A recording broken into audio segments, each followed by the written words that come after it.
Good afternoon. Yay! Hey! What a flying start.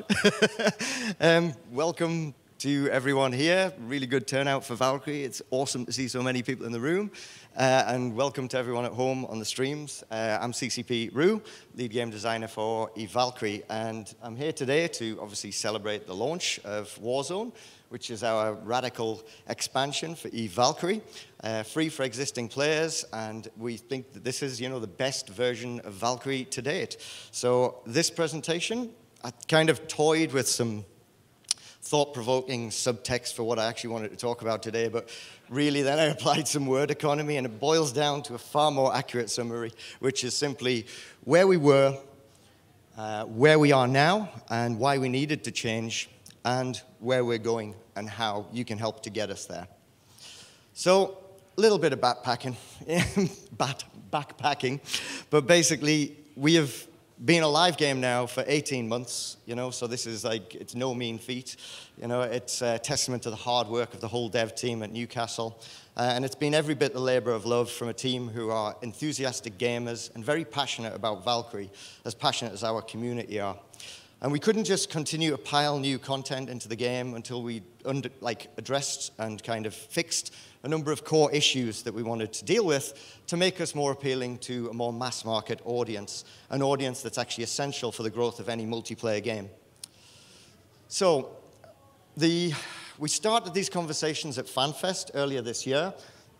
There's the pictures to prove it, with some of our hardcore players. And we had a very honest conversation about what needed to change. And this roughly boiled down to three top issues.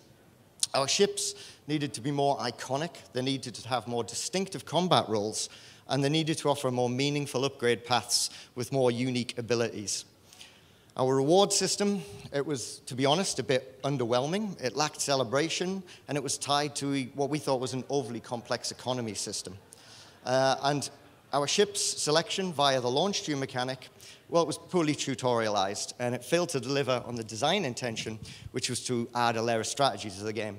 So after explaining the launch tubes for the 700th time to my friends on our regular clan night, and my brother, who's in the audience now, who can testify, we decided we needed to do something about it, along with a host of other issues. So this was the starting point, but we went much, much further than this. So the first thing that we addressed, controversially as well, because we went down from 27 ships to 13 ships, was our fighters. So when we started looking at the revised fleet, we looked at what we wanted to do with our fighter ships, because the fighters were evolving, and we wanted them to have a more distinctive role. So to use like a first-person shooter analogy, the Wraith became our assault ship, the Jackal became our shotgun ship, and the Strix is more of a kind of a sniper class ship, and the Uri is kind of akin to something like an SMG or an LMG. And this was really important because we wanted to push out the personalities of these ships in different directions to make them a more valid choice, to give people a reason to pick different ships and use them in different combinations, and also to find something which appealed to them and their play style.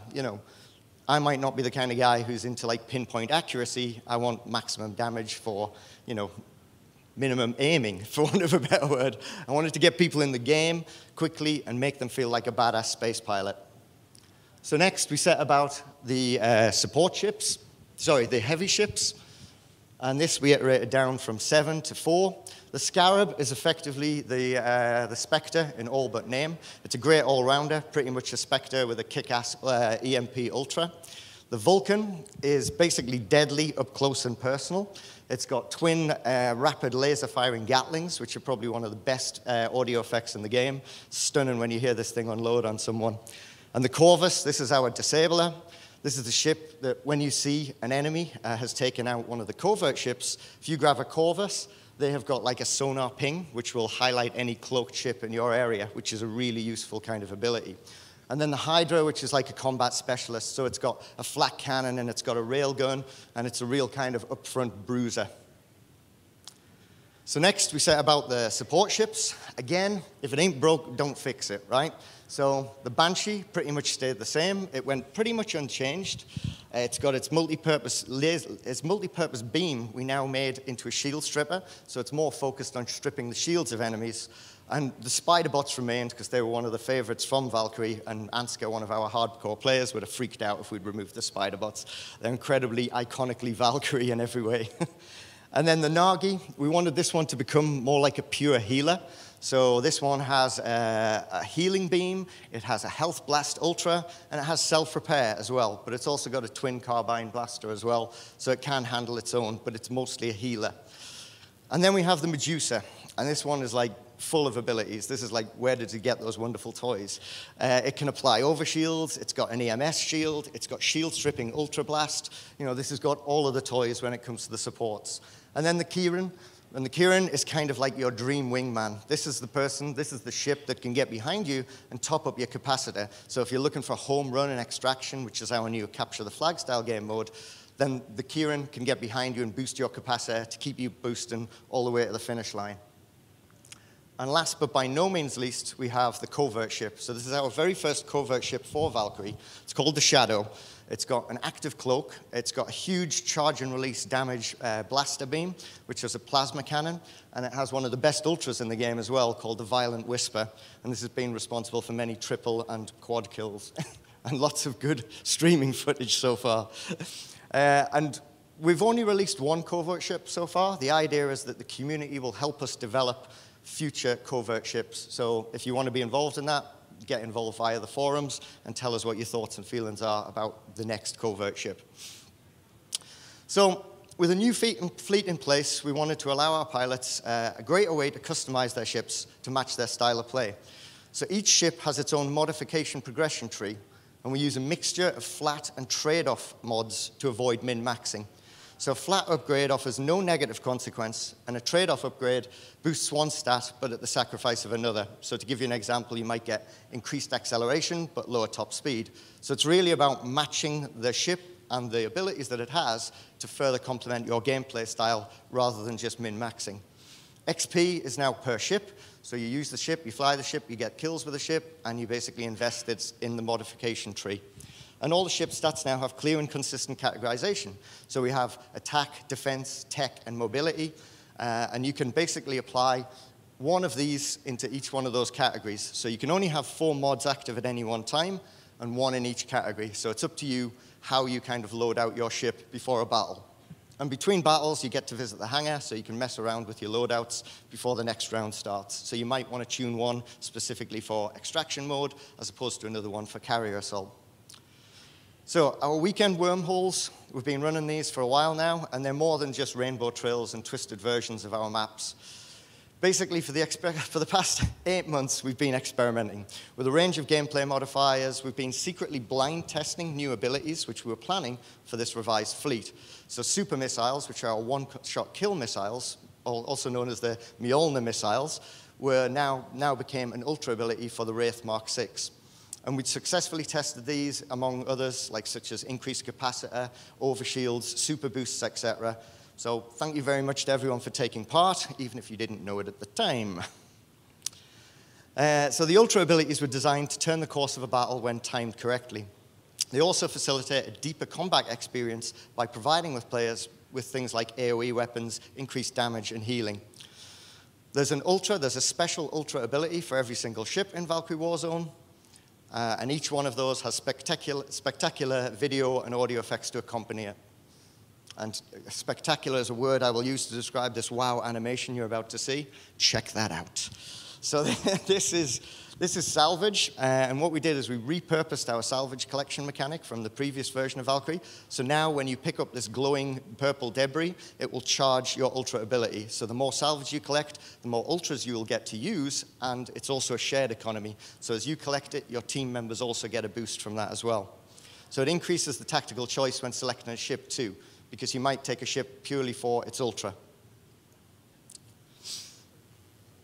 And here we go, just for shits and giggles. This is a picture of the Violent Whisper in action. This is a Nova bomb, as dropped by a Shadow. Very popular. The next thing we did, we went back into the cockpit to look at how we could overhaul the physical layout of all of the ship interiors. So we looked at all of the HUD elements, all of the reticules and abilities, and the associated feedback. And we basically wanted to push the visual identity of all of the ship interiors so that no 2 ships looked the same. So we looked at the actual reticules and came up with unique reticules. These are per weapon and per ability. We improved the reticule feedback, so when you're hitting a target, maintaining a lock, or overheating a weapon. We improved the ability feedback, so we used more striking iconography and more obvious changes in their state and readiness. And we also gave players a better view of the battle by removing some non-essential assets that were restricting some players' views. So this is a screen grab taken before Warzone. So pre-rope Warzone, you can see the layout of this Wraith Mark IV, where the scoreboard is. There's this kind of panel, which is the radar in the center of the screen, but there's no information about the status of your abilities, and you have got a few things obstructing your view there. This is post-Warzone. All the abilities are shown with clear icons, dynamically changing depending on their current status. The 1990s TV from the front of the cockpit is gone. There was a popular request on the forum, please remove this, it obscures my playing view. And we read that request, and it had already been removed from the game for like 2 months, but we're sat there going, we can't say yet, we've got to keep it secret for a little bit longer. But yeah, we were glad to see that go too. And it's just basically, it's a cleaner, clearer view with or without VR.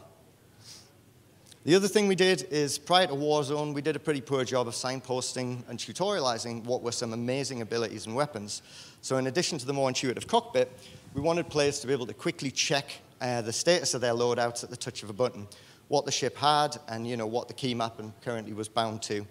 So yeah, were we influenced by other multiplayer shooters? Of course we are, Best practices constantly change, they're constantly being defined and redefined, and we needed to move with the times. We needed to make Valkyrie more accessible, so now at the touch of a button, you can see everything you need to know, and you get direct feedback in the cockpit, in the battle.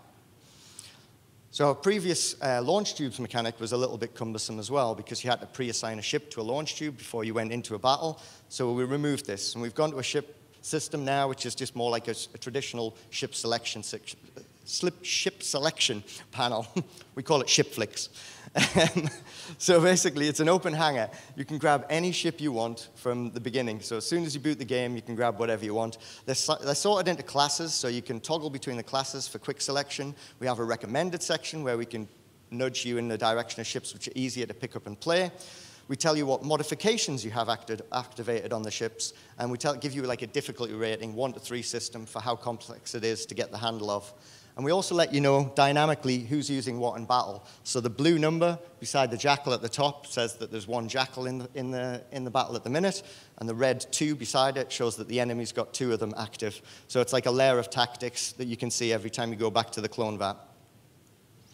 So quick note on controls. Blood, sweat, and tears is how I would summarize our journey into the world of mouse and keyboard support. So the main challenges we faced were, Valkyrie is not a flight sim, so we don't strafe. That's like a real no-no in VR. And we wanted cross-platform parity between virtual reality and 2D output.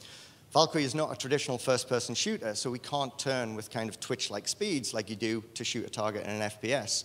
And many of the ships use fixed weapons, so it's actually about maneuvering the ship into position to line up the shot for accuracy.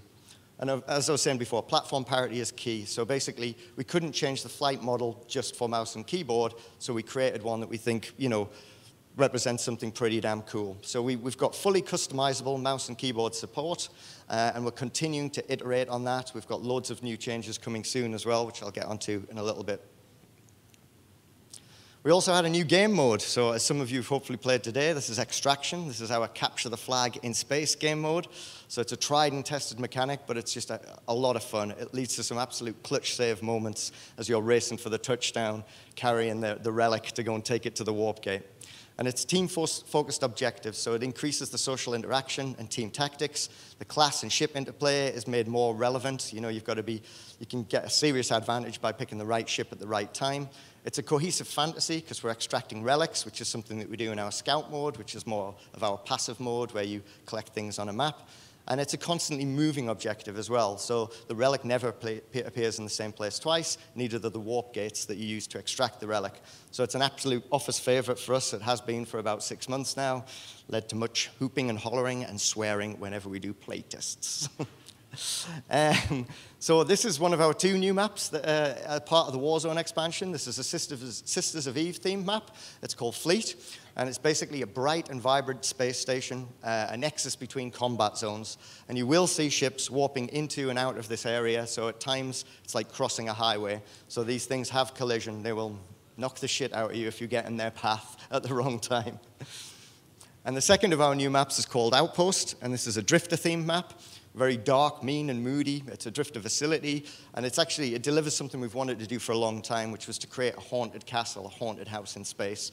And this pretty much represents that, and this is a lot of fun to play. Again, we're showing it next door, so grab a hands-on with it. So let's talk about economics. Yawn. But we had too much of this going on, so I'll tell you why we had to iterate it down. Silver, we rewarded you too much. We gave you too much after battles, and it lost its value. Our shop prices were too high, and it was really difficult to make informed decisions when you were looking at, whoa, that paint job costs $1 million, that one costs $1 billion. Right, what's the difference? It's just crazy amount of zeros. So we iterated down the zeros and devalued our VISC deliberately. So yeah, the salvage, that was another currency that we had to tutorialize, but now we think that by repurposing it to feed the Ultra Gauge, it serves gameplay far better. It's a far more immediate effect, so we removed that from the economy system. And XP, we now have a clearer path to earn and invest XP with the new fleet, so you're earning it per ship, and you're crafting it into the mod tree only, and it's just the XP that pays to craft the mods. It's just a nice, easier system. And gold, we removed that as a premium currency and replaced it with something far more acceptable by players. So if you want to support the game with additional purchases, they're there, but it's not essential. So a quick look at the revised economy loop. You can see that the mod progression, it's all gated by XP, so you have to play the game to progress, and everything can be achieved from reward capsules as well as earned in the game. So you have the option to purchase more if you desire, but everything basically happens within the game. And all of our rewards, so our cosmetics, our currency, our implants, which are like XP boosters, they're all delivered now in reward capsules, and they provide far more celebration and surprise. So we've got new item categories. We've got common, rare, and epic. We have randomized content, so pilots will be awarded between 2 and 4 capsule rewards per capsule. And we have new assets kind of to present. So now you'll see the paint job actually appear on a miniature of the ship rather than just a color swab. And we also have a time to create, so there's a reward gauge after every battle that tells you how close you are to unlocking your next reward capsule.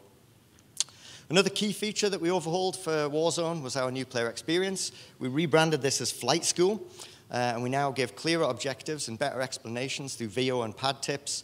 We have a combat zone, which is a safe zone where you can learn to play and learn from play, basically, by experimenting with the ships and their abilities. And your ultras charge like kind of 3 times as fast, so you get to use a load of those against AI, which won't fight back. Good times. And it's a more modular system as well, so you can do them in any order, and we actually reward you for that as well. So we give you a gold capsule for every reward module that you complete. So it's like incentivize rather than enforce. Another big part of the expansion, we radically improved the consistency of all of the visuals and interactions on nearly all of our game menus. And these were, significantly improving the navigation, the signposting content, and visual wow. So our squad menu now shows all of the pilot avatars. When you get a 5-person squad together, you'll see all 5 pilot models stood in a row.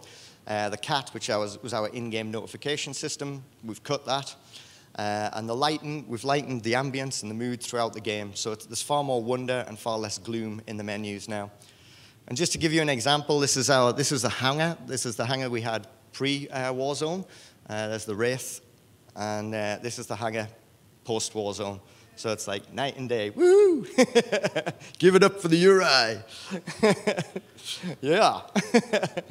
We also increased our level cap, so we allow our pilots now to go to the dizzy heights of rank 60. And we've got these new drifter tech-themed rank icons for our top-tier pilots. And in addition to this, we had an insanely generous migration process to Warzone. So our existing pilots got this for free, and the VISC carried over, and all of the cool things. So to round off this particular section, I just want to reiterate, that our core goals for Valkyrie have always been to to create an experience which is platform agnostic. You know, we've wanted to achieve true cross-play across all devices and all inputs, creating a game where players can enjoy combat that is balanced and inclusive regardless of hardware. So complete parity of features and mechanics, the same battles, the same servers. This is what Warzone represents, basically. Whether you're in VR or not VR, whether you're on a mouse and keyboard, on a PC, or on a gamepad, on a console, everyone's fighting in the same battles together. So what's next? So firstly, in true CCP time-honored fashion, we need to harden the fuck up. By which, of course, I mean harden the live game with hot fixes and issues as and when we need to address them. We've also got increased, we're working really hard on some new configs for mouse and keyboard and new functionality for mouse and keyboard to give players more choice. We're improving and increasing support for a wider range of flight sticks. Woo! We are now going to be supporting 21.9 aspect ratio and multi-monitor support. These are all coming soon. Whoop, whoop. I can hear Stevie's voice somewhere out there. I recognize that whoop. Multi-monitor support, as I was saying. We're also looking to support Track IR and Toby. Woo! It's getting better and better.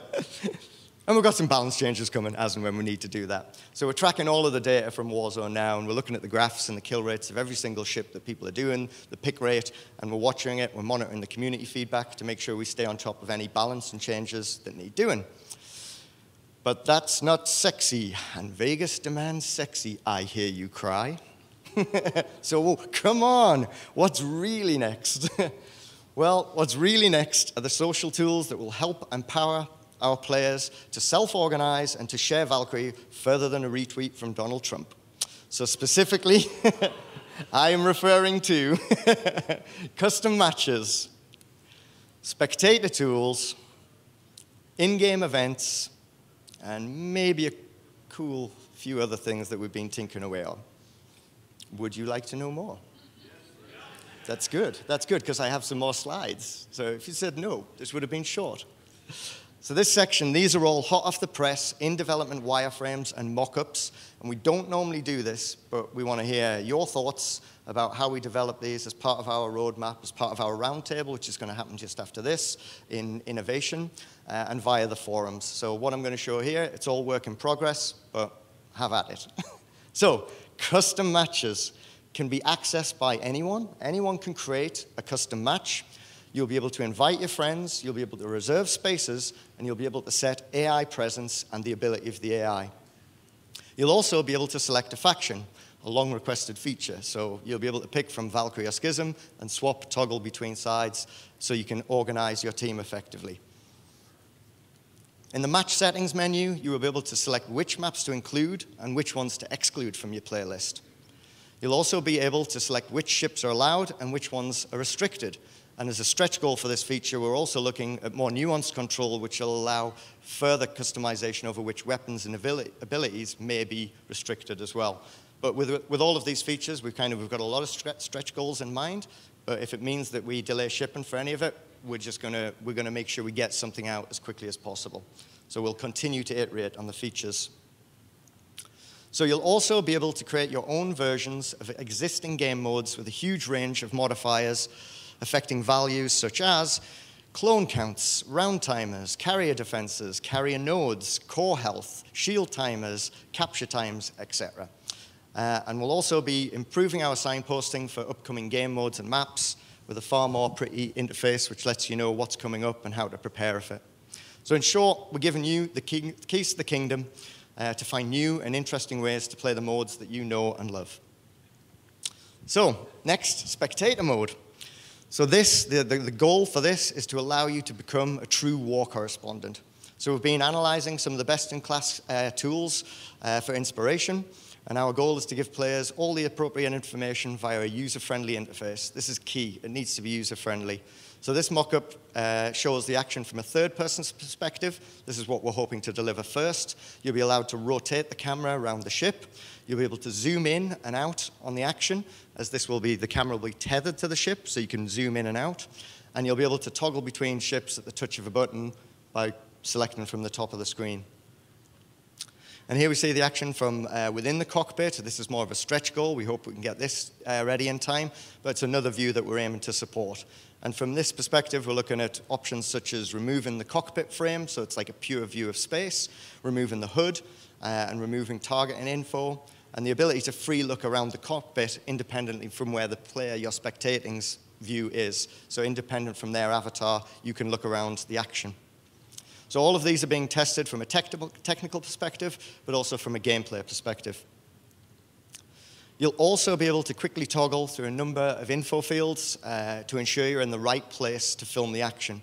So the scoreboard will provide the most kind of up-to-date current information, and the functionality we're aiming for is, simply looking at a name, seeing it on a list, being able to select the player, and then immediately be tethered to them with your war correspondent camera. We're also trying some more exotic ways to keep track of the combat. So this mock-up shows that we're using the tactical map to provide like a zoomed-out view of the action. And in addition to selecting players, we're also going to put in a number of static cameras. And these static cameras can be placed on objectives, so you could put one on a control point, or you could put it in a combat choke point, such as the trench run of the carrier. So when their core is exposed, we'll make available a static camera, which you can then move to film the action that's happening in the trench. And the cameras will shift dynamically based on the game mode which you've got set up, which you're currently spectating, and when the objectives come online and go offline. So in summary, we're looking at how we can help identify wow moments and help get you to the action as soon as possible. So all of these features are in dev now, and we want to hear your feedback on what I've shown now. And hopefully we'll get to deliver all of this and our stretch goals, but please get involved in the discussions. So that's all I can share on those for now. But yeah, we've got the roundtable at 4 o'clock in innovation. Head to the forums, and I'll put the links up there. Forgot to do that.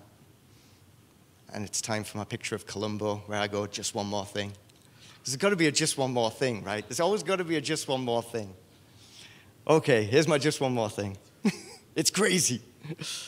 A moon mining refinery is the ideal destination for a winter vacation. Spacious accommodation overlooking a sea of gem-encrusted asteroids. Take a scenic tour of the grounds, but watch out for that mining laser. It's not just there for a light show.